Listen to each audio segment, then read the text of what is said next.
All right, this is going to be a look at the game-winning touchdown pass from Kenny Pickett to Najee Harris, who beats Roquan Smith to propel the Steelers to a 16-13 win in Baltimore on Sunday night. A really deflating loss for Ravens fans and the Ravens team, obviously. Deja vu on multiple levels. Kenny Pickett leads another game-winning touchdown, game-winning drive, I should say. The Ravens blow another 10-point lead in the fourth quarter, or second half. And also, too, a very similar play to how the Ravens were able to defeat the Denver Broncos at home 3 or 4 weeks ago. So we'll take a look at the play, and then we're going to show that play against the Broncos. Got a lot to say about it. I'm going to do a video this week, maybe Tuesday evening, on complementary plays in football. And what I mean by that is similar formations where teams are running complementary plays, one play on one side of the field, another on the other. So this is the last look at this before we're going to go to an earlier play. So what you've got when the running back motions out is you've got 4 receivers over here. You've got quads. I do not believe the Ravens have this alignment to trips has not worked for the Ravens all year, meaning no one over top of or in position to jam or impede number 3 at all. You got Hamilton on number 2, Stevens on Pickens, and then up top, you've got Humphrey on, I think, Deontay Johnson. The backside safety is the guy who, if you ask me, should be lined up over here over number 3. If we're just going to go ahead and survive as the Ravens defense and play man with Marlon on the backside when they motion out, that backside safety is a guy who could help out with this play. But in any case, let's go to earlier in the game. Steelers' first drive. They go quads. There's no motion here. They didn't motion Najee Harris out, and they did this intentionally on third down to isolate Brandon Stevens against George Pickens up top. It's a great play by Stevens. I think as a Steelers fan, you would take this matchup 10 times out of 10. As a Ravens fan, your heart drops when you see this matchup and the ball thrown up in the fade because how often Brandon Stevens has been beat in these situations, thinking about the game-winning two-point conversion in Jacksonville, by the way. But let's talk about the coverage. So the Ravens are not prepared for this formation. Number one, I'm not saying that they didn't do their job preparing. Maybe the Steelers haven't shown it. Maybe they haven't shown it out of 22 personnel because that's what you've got here. You've got 2 tight ends, a fullback, Derek Watt, and then Najee Harris down here. So the Ravens have Humphrey, Clark, Marcus Williams, and I think that's Tyus Bowser down there trying to match it 4-on-4. And they're trying to preserve 6 guys in the box in case the Steelers want to do a quarterback draw or quarterback run play, something like that. So it's actually 6-on-6 in there. What's my point in mentioning this? The Steelers pretty much knew they were going to get man if they went quads to one side. Now, the Ravens didn't play the exact same coverage necessarily, if you ask me, because we didn't leave a safety backside. And that's the thing that's frustrating as a Ravens fan. Think about this. On the game-winning touchdown pass, we've got Marlon on Deontay Johnson, and we've got Chuck Clark back here. Now, I know there's more field to deal with, but we've got a safety to help Marlon Humphrey out. Now, in this situation, where we have Brandon Stevens against George Pickens, a clear advantage in the Steelers' favor, there is no safety to help him. That's kind of a simplistic point that I'm making there, to be honest with you. But were you to say who needs the help, you would say it's Brandon Stevens. Now, you can't help the entire width of the football field. There's just too much football field, especially when someone goes quads. Quads is a pain in the butt. It's not utilized a ton at any level, but you can see the Ravens have got 2 safeties over here, one of which is Clark, one of which is Marcus Williams. Why? Because they're in 22 personnel. The Steelers have manipulated us into keeping our base defense on the field. You can see 3 interior linemen, 2 inside backers, Queen and Roquan Smith, 1 edge defender, JPP. The other edge defender is Bowser, who's over here. So we don't have a third safety on the field to go over there and help out. That's my point, and that's what I'm talking about, complementary football. The Steelers, if you ask me, did a much better job of manipulating our defense and putting us in stressful situations like that one, even though they didn't win that matchup. Great play by Brandon Stevens. Now let's go back to the game-winning touchdown. So this is the end zone angle. And look, when I give you the all-22 in a minute, you're not going to like this. There's multiple guys beat. It's not just Roquan. And Roquan did not play this well, for real. He's harried in getting out of here to cover Najee Harris. It's just confirmed now. They know that it's man. JPP almost makes a great play. Look, this is 3rd and 8 following a really poor play call by the Steelers. A 2nd and 10 run play. Najee Harris got 2 yards. Prior to that call, I was like, in my brain, I thought the Steelers are going to score here. Once it got to this 3rd and 8, I was like, well, the Ravens have a chance. And clearly, If JPP is able to get the sack here and finish this off, they've got a great opportunity, even though the Ravens have a penchant for giving up a lot of yards on 3rd and 15, or even 4th and 15 for that matter. Look, you've got George Pickens has beat Brandon Stevens. You'll get the all-22 here in a moment. Clearly, Najee Harris has beat Roquan Smith because he catches the ball, but look at the separation that's also up here between Kyle Hamilton and the number 2 receiver. And when we get the all-22, I'm going to bring it back here in a moment. You'll see. Now, Roquan's back is turned. He's beat. You'll see why in a moment. He's thinking he's going to have to do Patrick Queen's job, which Patrick Queen was a quarterback spy in case Kenny Pickett was able to break contain. From the standpoint of the athleticism that Kenny Pickett showed, I understand why the Ravens would keep Patrick Queen in here as a spy. I get it. Because we had a lot of trouble containing Kenny Pickett. He'd been able to juke guys. He'd been able to get outside the pocket. He'd been able to escape the 4-man rush. So I understand why we had the 5th guy there. And in my opinion, that's what makes this play by Roquan even worse. So let's talk a little bit about the coverage, though. Look, you're going to get Kyle Hamilton's beat, and George Pickens does this little, like, okey-doke, skip to Malou stuff.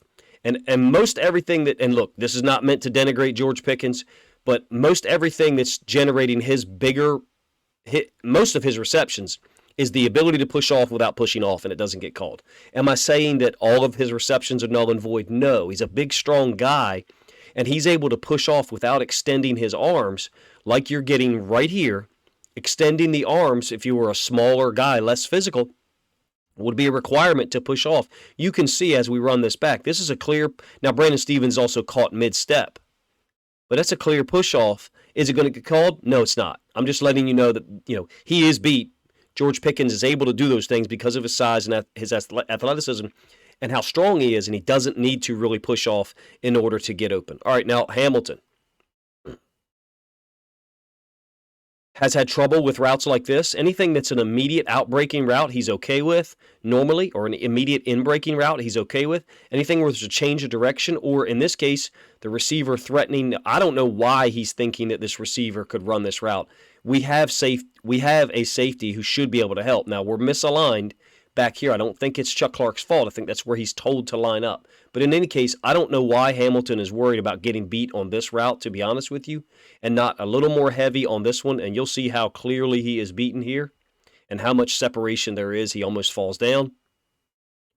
So you've got 2 guys beat. From the standpoint of giving up the game-winning touchdown, it's not an anomaly. 3 guys were beat because Roquan's beat. He's not used to being out here in space in the flat. Now, this is man, okay? But the flats is basically, pull this back a little bit. Right hash. The curl flat is basically out here. Hook to curl, out in here. Hook to curl. It's essentially a little wider than that, and then curl flat. We're talking about from a cover 3 standpoint. You're going to see the Broncos play where we almost score to win the game, or Tyler Huntley makes the play of the game, obviously, and then we score on the next play. Defending the curl flat, you have the sideline as a defender. You need to preserve that as long as you can. Now, I believe that Roquan, as a playmaker, is looking back here thinking, is he going to have to leave and go get Kenny Pickett? That's just a misappropriation or misunderstanding of what your job is. Your job is not QB spy there. That's Patrick Queen's job.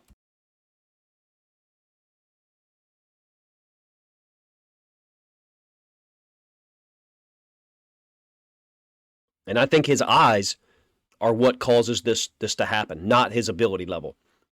To me, his eyes need to be on Najee Harris. I understand Najee Harris is looking back here. So you're thinking as a defender that maybe you want to look back in the backfield as well. That's normally when the ball is possibly going to be thrown out there. The ball's not going to be thrown on 3rd and 9 back here in behind the line of scrimmage. This is poor discipline by Roquan. Very rare. And you can see as his eyes are still back on Kenny Pickett, trying to figure out what's going to happen, Najee Harris is able to slip past him. Kenny Pickett throws it over the top. It's a zoomed out view because it's supposed to be the all-22, so forgive me if it's too far zoomed out. But you get the idea, hopefully, and you've probably unfortunately seen it as a Ravens fan multiple times. Roquan needs to keep depth and preserve this sideline as a help defender. And here's what I mean by that. You want the ball to be caught in front of you, because then the sideline is a help defender for you to make the tackle coming forward. The moment that this receiver gets behind you, you no longer have that help as the sideline to make the tackle, clearly, because, well, you have the ball's being called in the end zone, so it's a touchdown. You want to preserve that help defender as long as you can.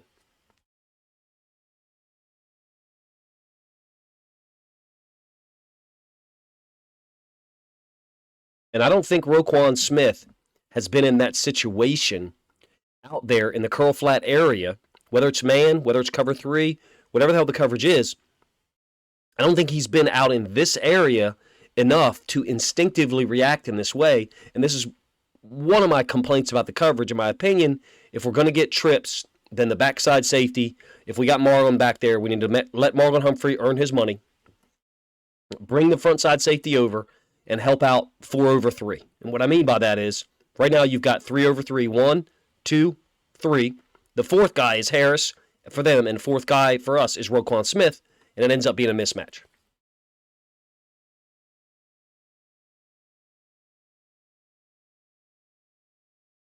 And an unbelievable play by Kenny Pickett and Najee Harris. Look, give them all the credit in the world. Those two guys made a fantastic play. George Pickens got himself open. The slot defender also got himself open. Give all those guys credit. They were all making themselves available. Kenny Pickett wasn't able to get the ball to Pickens because of the pass rush coming off the edge and a little bit of an off-target snap, in my opinion. But in any case, look how similar this is. Doesn't end up being a touchdown. It's the curl flat defender coming forward, and you do not have the sideline preserved as a help defender in that case. It's cover 3. All right, it's cover 3 here. They've inserted the safety as the hook curl defender over here to the left-hand side of the defense. You got cover 3 with the corner and the safety. So you've got a guy defending the flat who's not used to defending it. He's not used to being in that space, similar to Roquan Smith. Normally, the flat defender is a strong safety or a nickel. Some teams will do it with an inside linebacker. The Bengals do it. The Bills do it occasionally. In this case, the Broncos are doing it with an outside linebacker. And as the running back is moving upfield, he needs to preserve his depth as long as possible. I'm not saying he needs to be back here and allow the ball to be caught for a 10-yard gain, but he needs to make the ball be caught in front of him, clearly. Just like Roquan Smith against Najee Harris. We all know how this one ended. That's why I put the name of the video Deja Vu, because it's like another blown lead by the Ravens and a very similar play, quarterback being flushed and moving to his left, throwing the ball over top of a defender who's not used to defending the curl flat area, and a guy making the catch who's a running back who you would not expect to make the game-winning catch or to set up the game-winning touchdown in the case of Kenyon Drake against the Broncos. Let me know what your thoughts are. Worst game I think Roquan Smith has played for the Ravens. I know what he's made of, how he's built.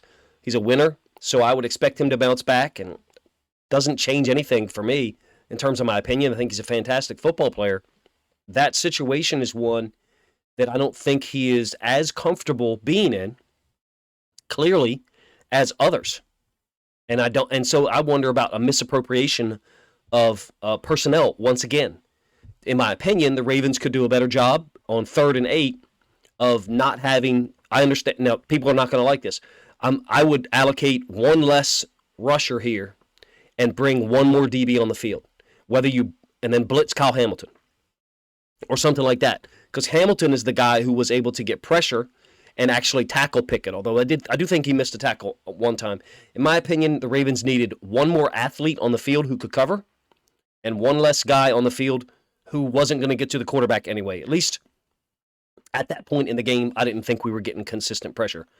You guys let me know what you think of the video. Certainly not trying to run down Roquan Smith. Think he's a great player, but in this case, one of the worst plays I've seen him make or not make in his time as a Raven, and just a fantastic play by Kenny Pickett to escape the pressure, throw the football over Roquan's head, who's beat badly, and get the game-winning touchdown pass, game-winning score, after a great catch by Najee Harris. Even though he's wide open, still a great catch on 3rd down under pressure in the 59th minute of the game. Pretty unbelievable that the Ravens blew another 10-point lead at home in the second half. But at this point, it's kind of like a movie that everybody's seen many, many times before, but we keep watching. Appreciate you guys' time. Let me know what you think of my breakdown, and let me know in the comment section if you enjoyed the video.